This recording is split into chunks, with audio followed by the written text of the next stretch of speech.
हाँ दोस्तों, जैसा कि आपको बताया गया था कि नदियाँ पढ़ाया जाएगा मैप के द्वारा।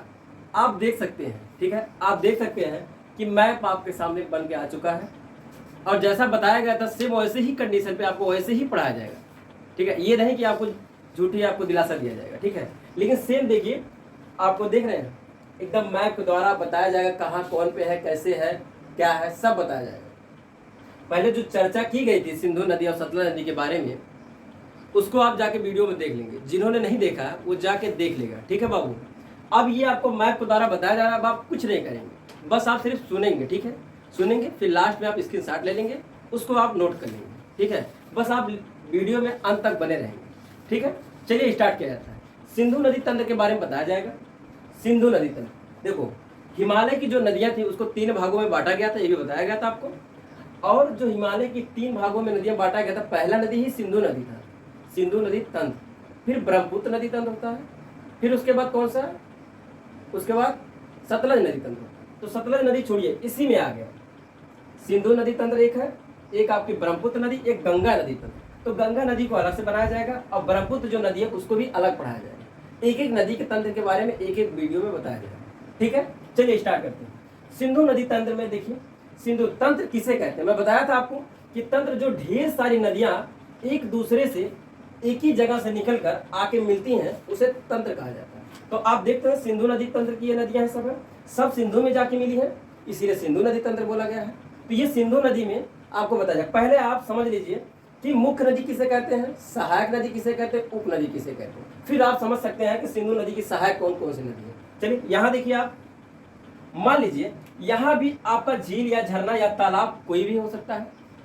नदियाँ कहाँ से बनती हैं, या तो हिमनद से बनती हैं, या झील से बनती हैं, या झरने से, या तालाब से बनती हैं। समझ रहे हैं। तो अगर यहाँ से हिमनद या झील से जो नदियाँ बनती हैं और वो डायरेक्ट नदियाँ निकल के जाके समुद्र या सागर में मिल जाती हैं, उसी को मुख्य नदी कहते हैं। समझ में आया क्या। बार बार पूछता है कि मुख्य नदी किसे कहते हैं, तो ऑप्शन में दिया रहता है। तो पहले आप जान लीजिए, जो नदी डायरेक्ट बने या उद्गम हो और निकल के डायरेक्ट आपको किसी कहाँ मिल जाए, सागर और या समुद्र में मिल जाए, उसी को उप नदी कहते हैं। समझ में आया। जैसे सिंधु नदी है ये उप नदी है और सतलज नदी उप नदी नहीं कहला है। सतलज नदी सिंधु नदी की सहायक नदी है, इसलिए सिंधु सिर्फ है, उप नदी कहना है। समझ में। तो जो ये उप नदी होती हैं, एक जगह से उद्गम स्थल से निकल के और दूसरे जगह जहाँ के गिर जाती हैं, उसे क्या कहते हैं आप, मुख्य नदी कहते हैं। अब सहायक नदी किसे कहते हैं, जब कोई नदियाँ मुख्य नदी से निकल के सागर या समुद्र में गिर जाती हैं और उसमें कोई नदियाँ आके, कोई भी नदियाँ दूसरे तरफ से निकल के आके इस नदी में मिल जाती हैं, इसी को क्या कहा जाता है, सहायक नदी कहा जाता है। भाई ये मुख्य नदी की क्या है, सहायक नदी है, नदी मिल गई। समझ में आया सहायक नदी किसे कहते हैं। सहायक जानते हैं, जो किसी का साथ दे, या किसी से आप दोस्ती कर रहे हो वो आपका साथ दे रहा है, वो भी सहायक है। तो सहायक नदी, जो नदियाँ आकर दूसरी नदियाँ मिलती हैं, उसको सहायक नदी कहते हैं। अब समझिए उप नदी देखिए किसे कहते हैं, जो नदियों में से नदी निकल के बनती है। क्या, जैसे मान लीजिए ये नदी निकली है, ये नदी जा रही है, तो इस नदी से निकल के दूसरी नदी का निर्माण हो जाए। जो नदी का जलधारा है 2 दिशाओं में वितरिकाएं में बढ़ जाए, उसी को उप नदी कहते हैं। तो ये जो नदी निकल के दूसरी एक नदी का निर्माण की है, इसे उप नदी कहते हैं। जैसे गंगा नदी की हुगली एक नदी है जो उप नदी है, बस एक ही नदी है। गंगा नदी की कौन सी नदी है, वो हुगली नदी है। जब गंगा नदी आपको पढ़ा जाएगा तब बताया जाएगा गंगा नदी की एक ही नदी है, उप नदी, जो हुगली नदी, बाकी कोई नदी नहीं। ठीक है, चलिए ये आपको समझ में आएगा, सहायक और मुख्य और उप नदी, ये समझ में आया होगा। चलिए अब सिंधु नदी देखें। सिंधु नदी के बारे में बताया जाए पहले। ये सिंधु नदी की सब सहायक नदियां हैं। 5 से सहायक नदियां, झेलम, चेनाब, रावी, ब्यास, सतलज, यही 5 नदियां सहायक नदियां हैं। तो जो सिंधु नदी आपकी है, जो सिंधु नदी आपकी है, ये कहाँ से निकली है, तो ये तिब्बत के पठार से निकली है। तिब्बत आजकल कहाँ है, चीन में है। तिब्बत के पठार से मानसरोवर झील से निकली है। कौन सी है, मानसरोवर झील, जो कैलाश पर्वत है। झील किसे कहते हैं, अब झील जानते हैं, जो बड़े बड़े पर्वत या चट्टान होते हैं, ऐसे बड़े बड़े पर्वत समझ लीजिए। यहाँ आपके ग्लेशियर रहते हैं। ग्लेशियर किसे कहते हैं, जो आपके बर्फ रहते हैं, ढेर सारे बर्फ जमे रहते हैं, उसी को आप ग्लेशियर कहते हैं या हिमनद। और ये जो बह के आके यहाँ इकट्ठा होता है, झील का निर्माण ले लेता है। वो क्या निर्माण लेता है, झील का निर्माण। तो झील से ही नदी का निर्माण होता है। समझ में आया। तो ये झील है, तिब्बत के पठार में एक मानसरोवर झील है, वहां से नदी ये निकली है सिंधु नदी। और सिंधु नदी जब निकली है उसका उद्गम स्थल पूछ लेता है। पहले पूछता है सिंधु नदी कहाँ से निकली है, तो आप बताएंगे मानसरोवर झील से निकली है। और पूछेगा सिंधु नदी का उद्गम स्थल कहाँ से हुआ है, तो बताएंगे सनोख्या बांध से। सनोख्या बांध हिमनद, हिमनद मतलब जहाँ पानी बर्फ का जम के इकट्ठा होता है उसे हिमनद कहते हैं। तो ये सनोख्या बांध हिमनद से आपका क्या है, सिंधु नदी निकली हुई है। ठीक है, फिर सिंधु नदी की लंबाई पूछ लेता है। सिंधु नदी की लंबाई कितनी होती है, 2880 किलोमीटर। ठीक है, और सिंधु नदी 3 राज्यों से होकर जाता है। सिंधु नदी 3 राज्यों से होकर जाता है। कौन कौन से, एक चीन, भारत और पाकिस्तान। क्या, चीन, भारत और पाकिस्तान। सिंधु नदी कितने राज्यों से होकर जाती है, कितने राज्यों नहीं सॉरी, सिंधु नदी कितने देशों से होकर जाती है, तो 3 देशों से होकर जाती है। एक क्या है आपका, ये चीन पड़ता है, ये जो इधर का तिब्बत पठार ये चीन में पड़ता है, ये भारत आपका देख ही रहे हैं, और ये पाकिस्तान है। तो 3 राज्यों से होकर जाती है, ये आप बात लोग। और सतलज नदी भी एक नदी है जो 3 राज्यों से होकर जाती है। और ब्रह्मपुत्र नदी जो भी है, ये ब्रह्मपुत्र नदी आपको बनाया गया है। ब्रह्मपुत्र नदी जब आपको बताया जाएगा तो एकदम बढ़िया से, लेकिन ऐसे थोड़ा सा बना दिया गया समझाने के लिए। जो ब्रह्मपुत्र नदी है वो भी 3 राज्यों से होकर जाती है। 3 राज्यों ने 3 देशों से, सॉरी बार बार निकलना। देखिए जो ब्रह्मपुत्र नदी है आपकी कहाँ से, चीन से निकलती है और भारत में प्रवेश करती है, फिर आपका बांग्लादेश में प्रवेश करती है। 3 राज्यों से, 3 देशों से हो गया। ऐसे यही 3 नदियां हैं जो 3 देशों से होकर गुजरती है। कौन कौन सी, सिंधु नदी, सतलज नदी और ब्रह्मपुत्र नदी। समझ में आया। तो सिंधु नदी की जो लंबाई है 2880 किलोमीटर है। सिंधु नदी जो बहती है भारत में देखो तिब्बत से निकलती है, भारत में प्रवेश करती है। तो जब भारत में प्रवेश करती है तो 2 आपके क्या है, ऊंचे ऊंचे पर्वत हैं, लद्दाख और जास्कर बनाया गया है। लद्दाख और जास्कर पर्वत है, उसके बीच से होकर बहता है। बार बार पूछा जाता है कि 2 पर्वतों के बीच से कौन सी वो 2 पर्वत हैं जो सिंधु नदी 2 पर्वतों के बीच से बहती है, तो बताएंगे आप, लद्दाख और जास्कर पर्वत के बीच सिंधु नदी बहती है। आया समझ, चलिए। सिंधु नदी एक गार्ज का निर्माण करती है जो सिंधु गार्ज कहा जाता है, सिंधु गार्ज कहा जाता है। और सिंधु नदी आके अरब सागर में मिल जाती है। कहाँ पे, अरब सागर में आपके मिल जाती है। आया समझ में कि नहीं। सिंधु नदी के बारे में इतना ही, सिंधु नदी के ज्यादा बारे में कुछ नहीं। हाँ, सिंधु नदी की कितनी सहायक नदियां हैं, तो 5 सहायक नदियां हैं, झेलम, चेनाब, रावी, ब्यास, सतलज। ठीक, देखिए सिंधु नदी को जान गए आप। अब सिंधु नदी की जो लंबाई भारत में अगर पूछ ले कभी का, तो कितना, 11-14 किलोमीटर आप बता देंगे, ऐसे याद करेंगे 11-14। ठीक है, 11-14 भारत में इसकी लंबाई है। अच्छा, सिंधु नदी के किनारे एक लेह जिला बसा हुआ। बार बार पूछता है कि सिंधु नदी के किनारे पे कौन सा जिला बसा हुआ, तो लेह एक जिला है जो सिंधु नदी के किनारे पे आपका बसा हुआ। इतना आपका क्वेश्चन सिंधु नदी से बन सकता है। चलिए अब उसके सहायक नदी को देख लेते हैं। झेलम नदी, झेलम जो नदी है वो कहां से निकली है, जम्मू कश्मीर से। मात्र एक सिंधु नदी की सहायक नदी, मात्र एक सिंधु नदी की सहायक नदी जो जम्मू कश्मीर से निकली है वो कौन सी नदी है, तो आप बताएंगे झेलम नदी। इतनी समझ में आएगी नहीं, झेलम नदी। झेलम नदी जम्मू कश्मीर से निकली है और शेषनाग झील से निकली है। अगर पूछ ले बाय द वे कि जो झेलम नदी है वो कहाँ से निकली है, तो आप बताएंगे शेषनाग झील से निकली है। एक झील है यहाँ पे जो शेषनाग झील है, वहां से निकली है सिंधु नदी और झेलम नदी।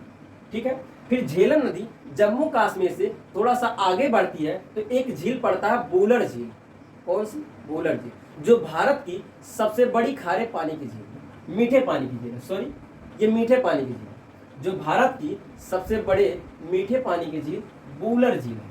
समझ में आया कि नहीं। सिंधु नदी निकलती है कहाँ से, जम्मू कश्मीर से, थोड़ा सा आगे बढ़ती है तो एक बूलर झील है, उस झील में मिलके फिर वहां से उद्गम स्थल उसका निकलता है। फिर वहां से निकलकर और किसका, भारत और पाकिस्तान के बॉर्डर पे, तो कभी कभी पूछ लेता भारत और पाकिस्तान के बॉर्डर पे कौन सी नदी बहती है, तो आप बताएंगे झेलम नदी में। आया समझे, झेलम नदी बॉर्डर में बहती है, भारत और पाकिस्तान के बॉर्डर में बहते हुए चेनाब नदी से आके मिल जाए। और चेनाब नदी की सहायक नदी बूलर झील, कौन सी ये है, झेलम नदी। ठीक है, अब देखिए बूलर झील के चेनाब नदी के बारे में देखिए।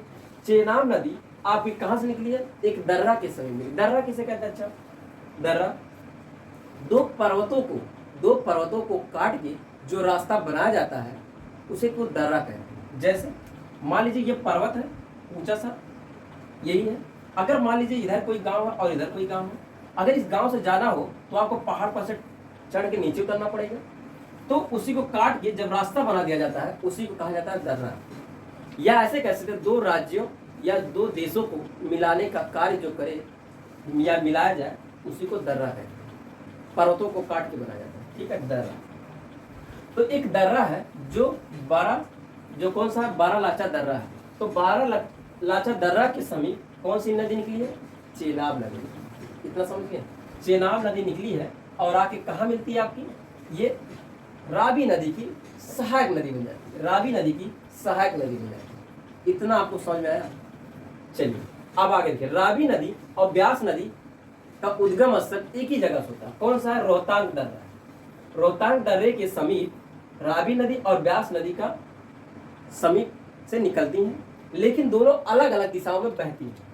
रावी नदी और ब्यास नदी रोहतांग दर्रे से निकलती हैं, लेकिन रावी नदी आके पाकिस्तान में मिल जाती है सतलज नदी से, और ब्यास नदी आपकी निकलती है पंजाब में आके मिल जाती है। पंजाब में सतलज नदी से मिलती है। पंजाब में एक जगह है कपूरथला, पंजाब में एक जगह है कपूरथला जो हरिके नामक जगह पर आके ब्यास नदी मिल जाती है। ये बार बार क्वेश्चन पूछा गया है, सतलज नदी से ब्यास नदी आके कहाँ मिलती है, तो आप बताएंगे पंजाब में कपूरथला हरिके नामक जगह पे आके मिल जाती है। इतना समझ में आया। चलिए अब देखिए सतलज नदी के बारे में।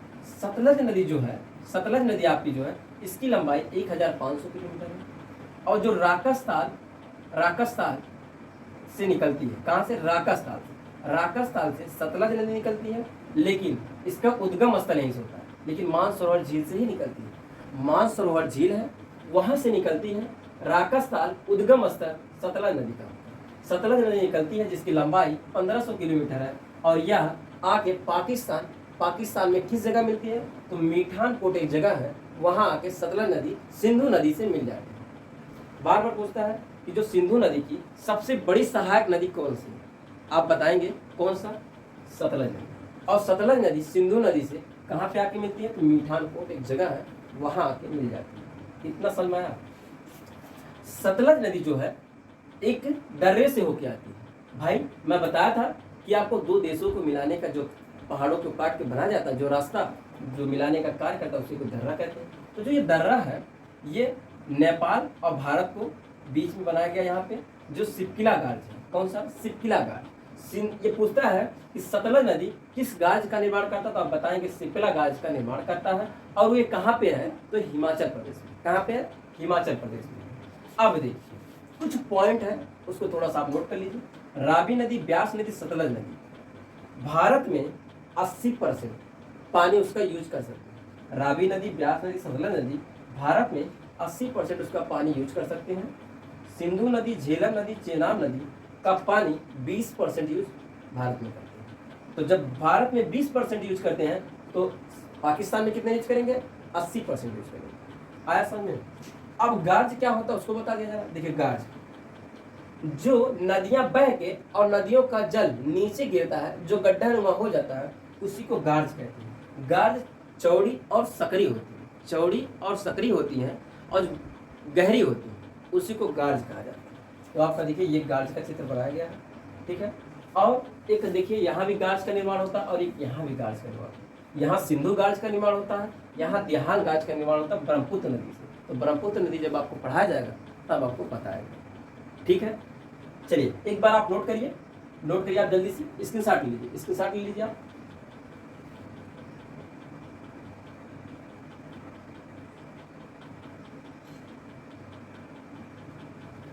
चलिए हो गया, आया समझ में। इतना आपको समझ में आया कि नहीं, कम टाइम में आपको इतना बताने की चीज बताया जा रहा था, तो आपको आई होप आप लोग को समझ में आया होगा, ठीक है। मिलते हैं नेक्स्ट वीडियो में। तो नेक्स्ट वीडियो में आपको बताया जाएगा कौन सी नदी, गंगा नदी या ब्रह्मपुत्र नदी के बारे में बताया जाएगा, ठीक है। चलिए आज के लिए इतना ही, मिलते हैं नेक्स्ट वीडियो में, तब तक के लिए जय हिंद।